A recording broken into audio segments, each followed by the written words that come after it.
बैठो।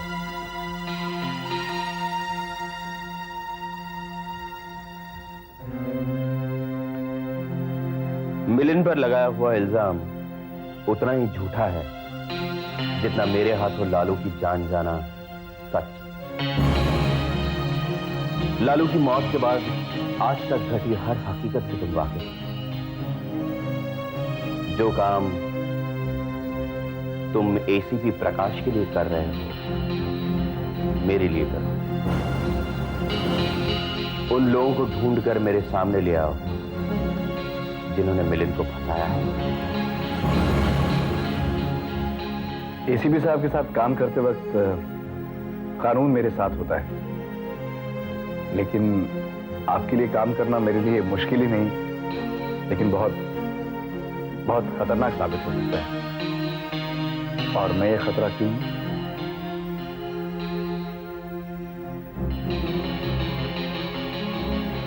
मैं तुम्हें वो ब्रेक, वो कहानी दे जिसकी चिंता तुम मुझे मिलिंद के मुजरिम ला दो। मैं तुम्हें सिर्फ तुम्हें बताऊंगा कि लाला महंतो की मौत कैसे।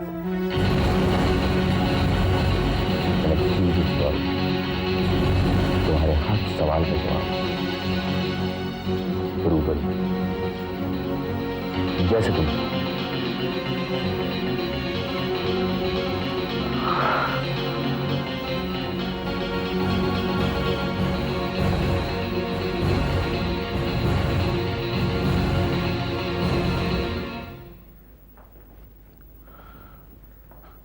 मुझसे बहुत बड़ी गलती हो गई। वो मुझे उस घर को अपना समझकर वहां आई थी और मैंने उसके विश्वास को तोड़ दिया। जब उसे मेरी जरूरत थी मैं वहां नहीं था। उल्टा उल्टा जो कुछ भी उसने सुना उससे तो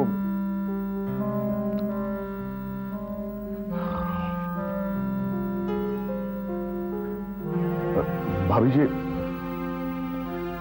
जी मिलिंद पर देखिए, मुझे मिलिंद पर रत्ती भर भी शक नहीं है। मैंने तो सिर्फ एक सवाल पूछा था।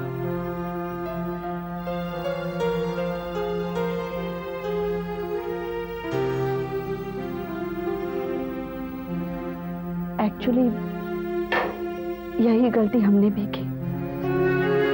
हमने तो सवाल भी नहीं पूछा, लेकिन अपने तो आंखें पढ़ लेते।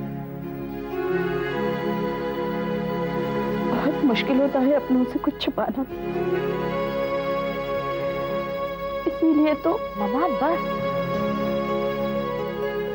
और कितना दोष देंगी आप अपने आप को?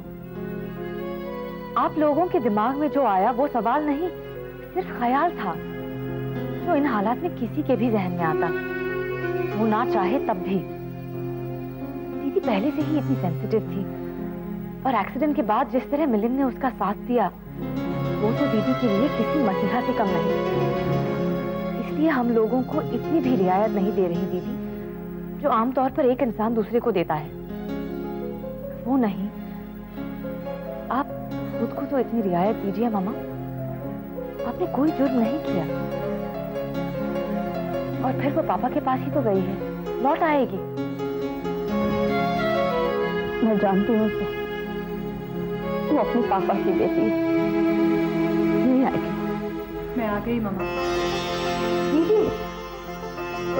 बेटा, मधु बेटा, आई एम रियली सॉरी। मैं कैसे माफी मांगू तुमसे? मुझे आपसे कोई शिकायत नहीं है बाबूजी, ना आपसे ना किसी और से। प्लीज हमें गलत मत समझो, हम सब तुम्हारे साथ हैं। हाँ बेटा, यकीन करो। बस यकीन करने को मत कहिएगा, अब तो मेरा यकीन पर से भी यकीन उठ गया है।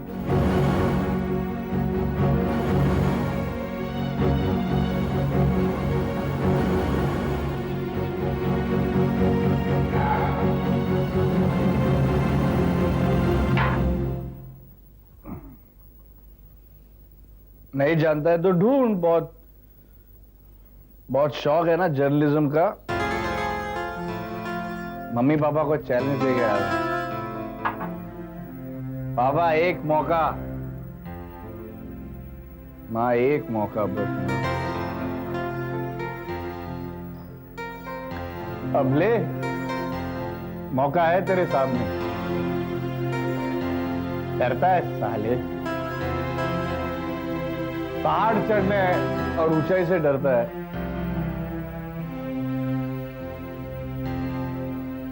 तू गया काम से किधर, डरता है।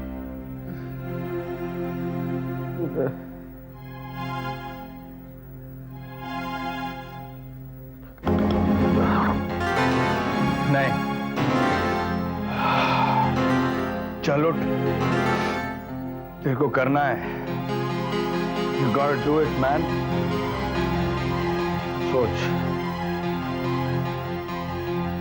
सोच ये सब कहां से शुरू हुआ था? शवाल इंडस्ट्रीज से, मजदूर आंदोलन से। Yes.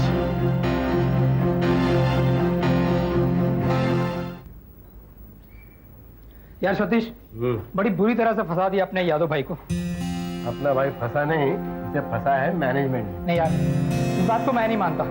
अरे मिलिंद साहब भी तो अंदर है, और वो तो डीके साहब का बेटा है, और मालिक साहब का जमाई भी। अरे यार, बड़े लोगों के बड़े लपड़े होते हैं। तेरे क्या मालूम, उसको छुड़ाने के लिए यादव को अटका के नहीं रखा है। अरे यार, किडनैपिंग का बच्चों का खेल है, और हम लोग क्या मवाली है? और यादव भाई का क्या कनेक्शन हो सकता है इस झमेले से? कुछ नहीं, मैं बोलता हूँ ना, कुछ नहीं, ये सब यूनियन तोड़ने का चक्कर है। अरे यार, दिखाने के लिए तो सब डिमांड पे साइन कर दिया, और उस पर अमल होता है या नहीं देखने के लिए है कौन? यादव भाई को तो अंदर बिठा दे। एक काम करते हैं सतीश, क्यों ना मिलकर केशु से बात करें। केशु से? देख, वो तो वैसे भोला भाला है, अगर वो हमारी बात मान जाता है तो हम मिलकर एक एक्शन प्लान बनाते हैं। देख क्या सोच रहा है, देख पुरानी बातें सब भूल जा, मैं जो कह रहा हूँ वैसा कर। हाँ यार, भाई को छुड़ाना तो है ही।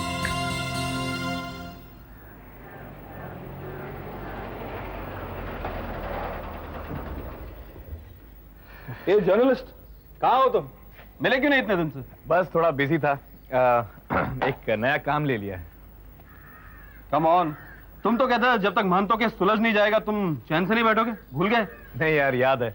बस इतना ही कि ये काम ज्यादा इंपॉर्टेंट है। मैंने अपने आप से बहुत बार बहस की, लेकिन हर बार इसी नतीजे पर पहुंचा कि ये काम ज्यादा जरूरी है, करना चाहिए। ऐसा क्या काम है? वो मत पूछना, बस इतना जानता हूं कि मुझे ये काम करना है, चाहे जो। तो बहुत सीरियस लगते हैं, बहुत माल मिलने वाला है क्या? अरे नहीं यार, लेकिन बस इतना समझ लो कि अगर मैं इस काम में कामयाब हो गया तो जिंदगी से जो मैं चाहता हूं वो सब मुझे मिल जाएगा। रियली? तो फिर तुम मुझे बता ही दो कि ऐसा कौन सा काम है।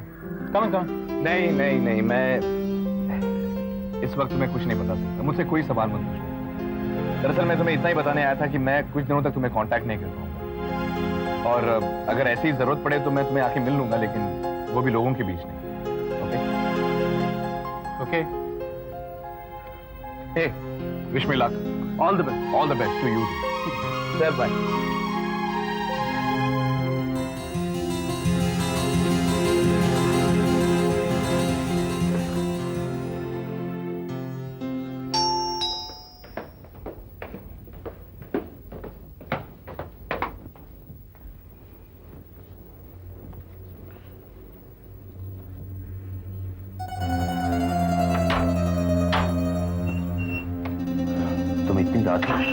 I'm sorry सर, आपको ये एप्लीकेशन देना था। Application. जी। Being given to understand that there is a vacancy for a technical graduate in your concern, I hereby submit my application for the same. मेरी कंपनी में नौकरी सर, मैं जानता हूँ कि आपके यहाँ ऐसी कोई वैकेंसी नहीं है, पर आपको क्रिएट करनी होगी। मेरे लिए किसी भी किस्म का जॉब ढूंढना होगा आपकी फैक्ट्री में, क्योंकि सर यही एक जरिया है जिससे मैं मजदूरों के करीब रह सकता हूँ। सारा किस्सा फैक्ट्री से ही शुरू हुआ है, और सारे जवाब वही मिलेंगे, I am sure of it. और सर, जो बात डंडे से नहीं उगलवाई जा सकती, वो बात कंधे पर हाथ रख के निकलवाई जा सकती है। बस आप मेरे लिए उन तक पहुंचने का रास्ता खोल दीजिए। कल से फैक्ट्री ज्वाइन कर लो, तुम्हारा अपॉइंटमेंट लेटर पर्सनल मैनेजर से मिल जाएगा। फैक्ट्री पहुंचते ही पंचाल से मिल लेना। वर्क्स मैनेजर है, काम संभालिए। Panchal, okay sir, thank you.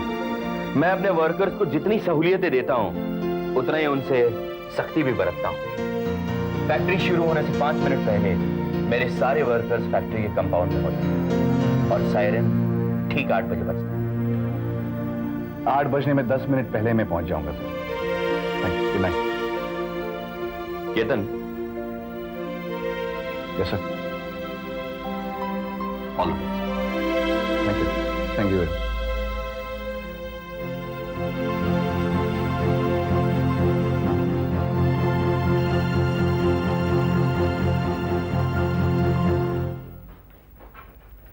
Hello, hi. ये तो वो रिपोर्टर नहीं, आज से मैं भी आप जैसा वर्कर हूँ। क्या बात करें साहब, आप और यहाँ? अरे क्यों नहीं, हर फील्ड में ग्लैमर चाहिए भाई, ग्लैमर। रिपोर्टर की खबर से ज्यादा उसकी फिगर कवर होती है। मिल गई हमारे बॉस को भी एक 36, 24, 36। अब मैं कहां से लाऊं 36, 24, 36। इसलिए मैंने आज से यहाँ नौकरी कर ली। ये ठीक काम है, मर्दों वाली बात। क्यों? हाँ, पर कोई टेंशन नहीं करता। अरे संभाल लेना बाप, अपने पास सर्टिफिकेट है, तजुर्बा नहीं है। पर आप है कहाँ? मैं आपके पास ही हूँ, फैक्ट्री में स्टोर्स में हूँ, आज से ज्वाइन करना। यूनियन का मेंबर बनने के नहीं? अरे यार क्या बात कर रहे हो, मैं भी वर्कर हूँ, बनना तो पड़ेगा ही ना। क्यों नहीं सर, आज ही करते हैं आपको यूनियन का मेंबर बना देते हैं। Thank you. अरे भाई चलो, टाइम हो रहा है, चलो चलो भाई चलो। Thank you.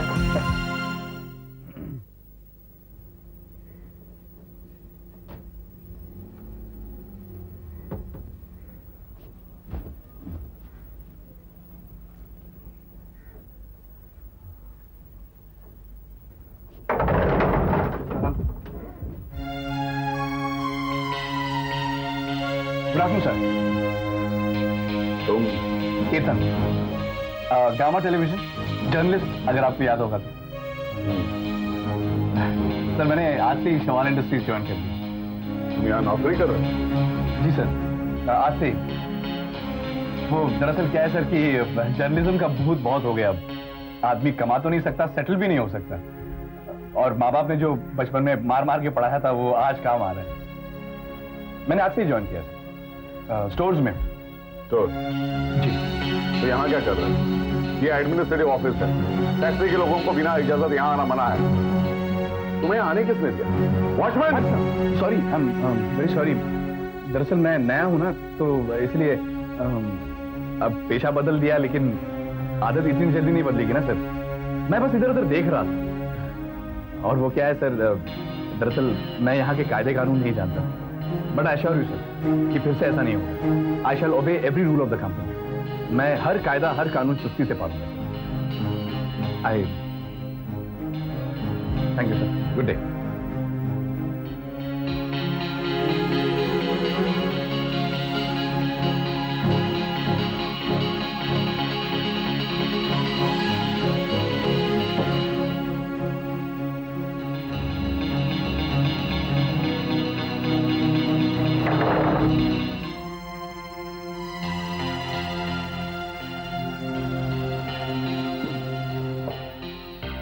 क्यों साहब, एक ही दिन में पसीना छूट गया?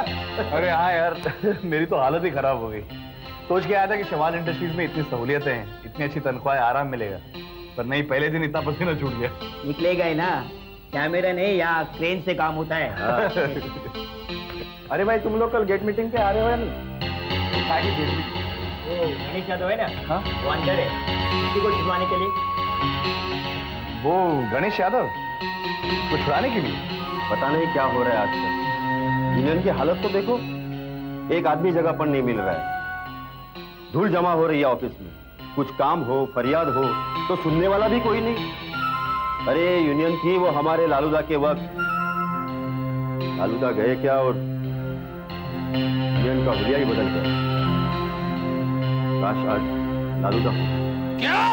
मुझे मत मारो, मुझे मत मारो। तूने मुझे जान से मार दिया, मैं तुझे क्यों छोड़ूं? नहीं, मैंने नहीं मारा, उसने मारा। उसने मारा, पर तू बचा तो सकता था, बचाया नहीं ना? मैंने नहीं मारा, तो फिर नीरज को जाके सब कुछ सच सच बता। मुझे नहीं बचाया, उसे तो बचा। बताएगा, बताएगा।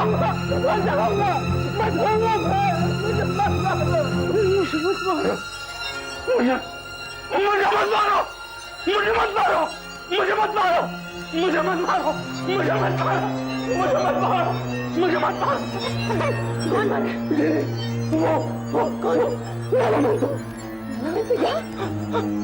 मैंने उसे नहीं मारा, वो क्यों नहीं मारा है?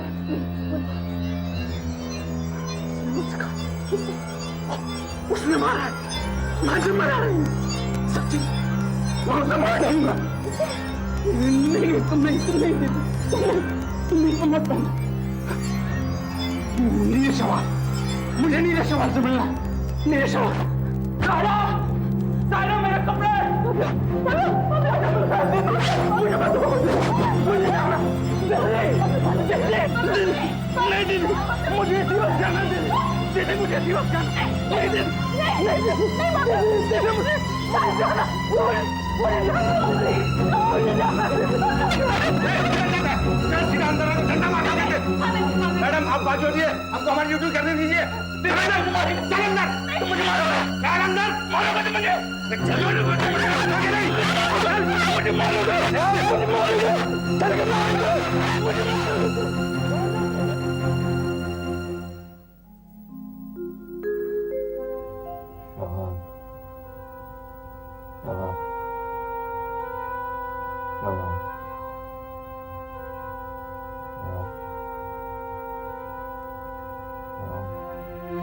Thank you for coming. I'm sorry कि मैंने आपको इतनी रात को तकलीफ दी। मगर मैं और क्या करती? आप देख रहे हैं।